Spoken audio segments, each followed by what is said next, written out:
மேலும் ஒரு செய்தி, பேரவை கூட்டத்தொடர் தொடர்பாக சபாநாயகர் அப்பாவு ஆளுநரை சந்தித்து அழைப்பு விடுத்திருக்கிறார். ஆளுநர் RN ரவியை சந்தித்து பேரவை கூட்டத்தொடருக்கு சபாநாயகர் அப்பாவு அழைப்பு விடுத்திருக்கிறார்.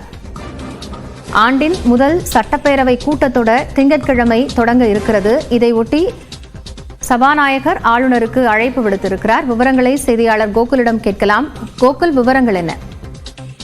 தமிழக ஆளுநர் RN ரவியை ஆளுநர் மாளிகையில தமிழக சட்டப்பேரவை சபாநாயகர் அப்பாவு நேரில் சந்தித்திருக்கிறார். இந்த ஆண்டிற்கான முதல் சட்டப்பேரவை கூட்டத்தொடர் வரும் 6ஆம் தேதி திங்கட்கிழமை அன்று ஆளுநர் உரையோடு தொடங்க இருக்கக்கூடிய நிலையில இந்த கூட்டத்தொடரில் நேரில் கலந்து கொள்வதற்காக ஆளுநரை அழைப்பதற்காக சபாநாயகர் அப்பாவு ஆளுநர் மாளிகைக்கு வந்திருக்கிறார். இந்த சந்திப்பின் போது 6ஆம் தேதி நடைபெறக்கூடிய சட்டப்பேரவை கூட்டத்தொடரில் ஆளுநர் உரை நிகழ்த்துவதற்கு நேரடியாக இந்த அழைப்பை சபாநாயகர் வழங்கியிருக்கிறார்.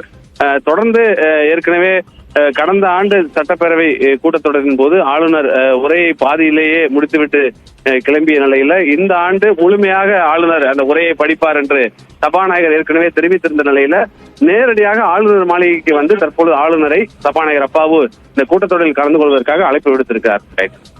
நன்றி கோகுல், விவரங்களை வழங்கியமைக்காக.